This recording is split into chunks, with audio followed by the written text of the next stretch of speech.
Salut les Kangs, aujourd'hui dans cette nouvelle vidéo depuis la France où j'ai atterri hier, je vais retracer mes 9 mois d'expérience en Australie, de Brisbane à Melbourne en passant par Sydney ou encore par la Grande Barrière de Corail. Vous allez tout savoir sur mon expérience australienne. Allez, hop, je t'emmène avec moi.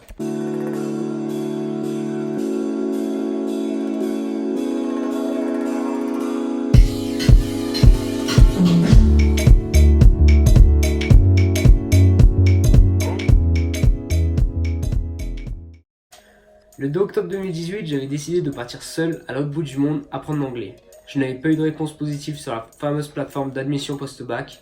J'étais nul en anglais, je n'avais pas envie de ne rien faire et j'avais soif d'aventure. Et hop, nouveau défi, partir apprendre l'anglais en Australie. Pourquoi l'Australie? Tout simplement car c'est des paysages magnifiques. Il y a à la fois la ville et la nature et ça me paraissait idéal pour apprendre l'anglais tout en voyageant. Cette expérience-là est certainement l'une des meilleures et j'ai eu la chance de la vivre juste après mon bac. Je pense que c'était le bon moment, sachant pas ce que je voulais faire exactement comme étude. C'est une expérience de vie unique. Apprendre à te débrouiller seul, à l'autre bout du monde, sans parler la langue et sans connaître personne, il n'y a rien de mieux pour gagner en maturité également. Et je vais te prouver dans cette vidéo que l'Australie est un excellent choix pour cette expérience. Alors si tu rêves de voyager, d'apprendre l'anglais, de faire des rencontres uniques, et de vivre au jour le jour sans te poser de questions, alors tu peux partir en Australie les yeux fermés. Ce pays que je ne connaissais même pas avant d'atterrir le 4 octobre 2018 à Brisbane, mais ce pays que j'ai appris à découvrir durant ces 9 mois, ou du moins ses habitants, car niveau visite, je n'ai visité que la côte Est. Et oui, l'Australie c'est 14 fois la France, alors n'espère pas le visiter en une seule année. Ce pays regorge d'endroits magnifiques, et si tu veux en profiter, il va falloir prendre ton temps. Pour ma part, je sais que je reviendrai plus tard pour visiter le reste du pays. Avant de te dévoiler le classement des lieux que j'ai visités, je vais te parler du visa que j'ai choisi. Mon choix s'est donc porté sur un Working Holiday Visa, soit un visa vacances-travail. Il est l'un des plus utilisés pour partir en Australie et il est valable pour les Français de moins de 35 ans. Il t'en coûtera 440 $ australiens, soit 390 € environ. Et comme son nom l'indique, il te permet de travailler et de voyager. J'ai d'abord travaillé 6 mois en apprenant bien l'anglais avant de voyager les 3 derniers mois. Ce visa t'offre en plus la possibilité de le prolonger en un second visa, puis un troisième visa. Tu peux donc enchaîner 3 ans d'affilée ou non en Australie avant d'avoir 35 ans. Les modalités pour prolonger un second visa, c'est de travailler minimum 88 jours dans des fermes agricoles ou tout autre travail répertorié pour ces 88 jours durant ton premier Working Holiday Visa. Tu trouveras toutes les informations sur le site du gouvernement que je te note juste ici. Pour l'enchaînement de ton troisième Working Holiday Visa qui sera effectif le 1er juillet 2019, tu devras faire un minimum de 6 mois de travail éligible pour l'obtention de ton troisième Working Holiday Visa durant ta seconde année de visa. Pour travailler en Australie, il te faut obligatoirement un ABN ou un TFN. En le traduisant en français, le ABN c'est pour les auto-entrepreneurs. Tu devras donc toi-même déclarer tes revenus et payer tes taxes. Il est souvent utilisé pour les chauffeurs Uber ou pour ceux qui travaillent sur les chantiers. Le plus courant reste tout de même le TFN, où ton patron déduit directement tes taxes. Évidemment, c'est plus facile.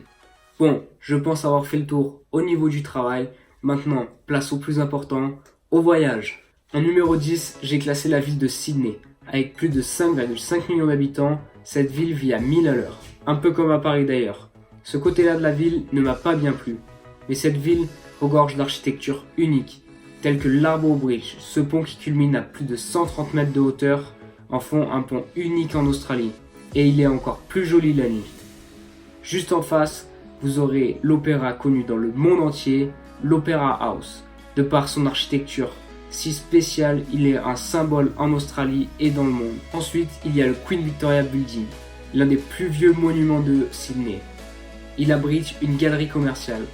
Et si vous voulez vous faire plaisir, les boutiques telles que Fossil, Michael Kors ou encore Ralph Lauren vous y attendent. En neuf, la banlieue de Manly, à seulement 30 minutes en ferry depuis Sydney. Une avenue commerçante bordée de palmiers t'emmènera directement sur la plage où des dizaines de surfeurs prennent les vagues.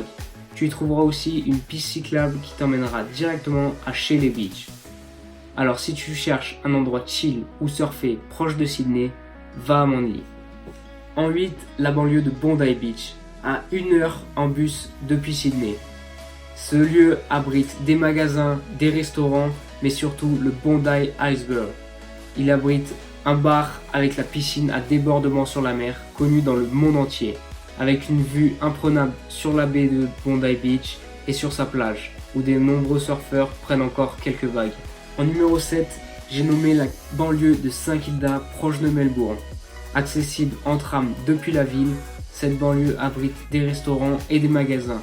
Mais le plus important reste ces fameux manchots sur la St Kilda Pier aux alentours de 17h30, 18h après leur journée de pêche.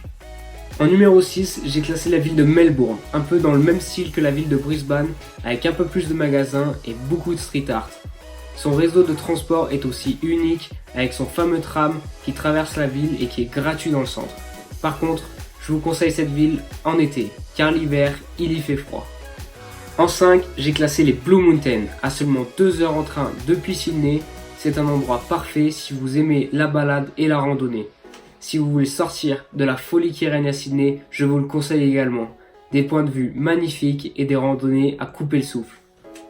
En 4, j'ai classé Jervis Bay, surtout connu pour sa plage de Yams Beach, la plage la plus blanche du monde. Vous y trouverez des dauphins qui jouent au bord des plages le matin et un coucher de soleil magnifique le soir. En numéro 3, j'ai classé la ville de Brisbane, une ville particulière pour moi car j'y ai vécu 7 mois. Cette ville est juste magnifique, les quartiers de South Bank qui abritent son lagoon et sa piscine artificielle ou encore Fortitude Valley pour ses soirées endiablées. En numéro 2, j'ai classé 2 îles, Moreton Island et Stradbroke Island. Proche de Brisbane à seulement 1h30 en ferry, c'est un endroit paradisiaque si vous voulez vous ressourcer. Pour voir des koalas, des kangourous, des serpents, des baleines, des dauphins ou des tortues, c'est un endroit paradisiaque. Alors je vous le conseille. Mon number one en Australie, c'est Airlie Beach, un endroit magnifique où j'ai eu la chance d'aller 2 fois.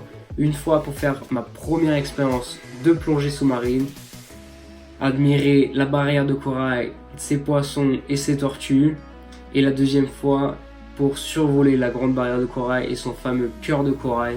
Alors si vous souhaitez aller en Australie et que vous ne savez pas quoi faire comme activité, je vous le conseille vivement, sinon vous allez passer à côté de quelque chose d'extraordinaire. Bien sûr, ce classement n'est que mon humble avis et je n'ai visité que la côte Est.